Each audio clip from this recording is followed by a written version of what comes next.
బెజవాడ ఎరుగని విపత్తును ఏడాది క్రితం అక్కడి ప్రజలు అనుభవించారు.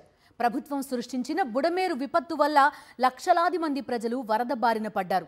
జలప్రళయానికి అనేక మంది చనిపోయారు. ప్రజలు వందల కోట్లు నష్టపోయారు. ఏడాదైనా బుడమేరుకు ప్రక్షాళన చేయలేదు. ఇచ్చిన హామీలు నెరవేర్చలేదు.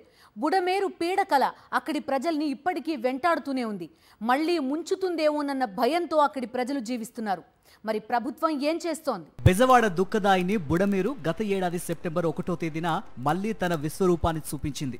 3.5 దశాబ్దాల తర్వాత మరోసారి బెజవాడ ప్రజలపై విరుచుకుపడింది. అటు ప్రకృతి విలయం, ఇటు ప్రభుత్వ నిర్లక్ష్యంతో లక్షలాది మంది ప్రజలు 10 రోజులకు పైగా నిలువెత్తు వరద నీటిలోనే మగ్గిపోయారు. అనేక డజన్ల మంది నిద్రలోనే మరణించగా అందరూ కట్టుబట్టలతో ప్రాణాలు దక్కించుకున్నారు. తిండి నీరు లేక అల్లాడిపోయారు. అసమర్థ నేతలు అధికారంలో ఉంటే ప్రజలకు ఎంత కష్టమో నిరూపించారు. బుడమేరు డైవర్షన్ ఛానల్కు ఉన్న సామర్థ్యానికి మించి వరదను వదిలేయడంతో వాగుకు 2 వైపులా ఉన్న కాలనీలు మునిగిపోయాయి.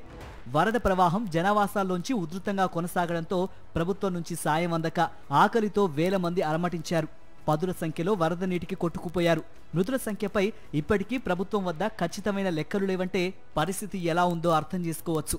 వైఎస్ఆర్ కాంగ్రెస్ పార్టీ సహా అనేక స్వచ్ఛంద సంస్థలు ముందుకు వచ్చి ప్రజలకు నీరు, ఆహారం అందించాయి.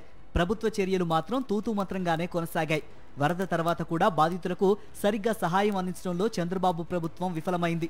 మరోసారి వరదలు రాకుండా బుడమేరును వెడల్పు చేసి ప్రక్షాళన చేస్తామని కూటమి సర్కార్ ఆనాడు హామీ ఇచ్చింది. ఇప్పటి వరకు అది నెరవేరలేదు. దీంతో వర్షం వస్తే చాలు భయంతో వణికిపోతున్నారు బుడమేరు పరివాహక ప్రాంత ప్రజలు.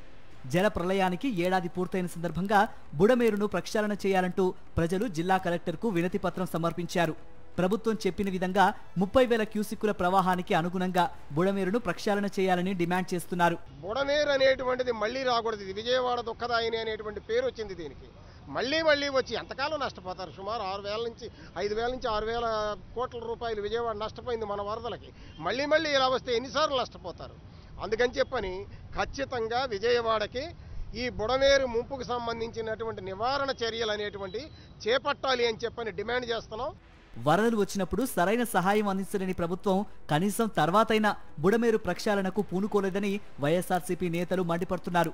ఇప్పటికైనా బుడమేరు ప్రక్షాళన చేయకపోతే ప్రభుత్వంపై పోరాటం చేస్తామని హెచ్చరించారు. చంద్రబాబు నాయుడు గారు, మీరు ఇచ్చిన వాగ్దానం నిలబెట్టండి, బుడమేరుని ప్రక్షాళన చేయండి. లేకపోతే మాత్రం వైఎస్ఆర్సీపీ పార్టీ ప్రజలతో మమేకమయ్యి మీ మీద పోరాటానికి సిద్ధమవుతున్నామని చెప్పి కూడా మీ ద్వారా నేను తెలియపరచుకుంటున్నాను. దేశంలో ఎక్కడ ప్రకృతి విపత్తులు వచ్చినా కేంద్రం సాయం చేస్తోంది. అయితే కేంద్ర ప్రభుత్వంలో భాగస్వామిగా ఉన్న రాష్ట్రంలోని టీడీపీ ప్రభుత్వం మాత్రం కేంద్రం నుంచి బుడమేరు ప్రక్షాళనకు రూపాయి సాయం కూడా తీసుకురాలేకపోవడం పట్ల విమర్శలు వ్యక్తమవుతున్నాయి.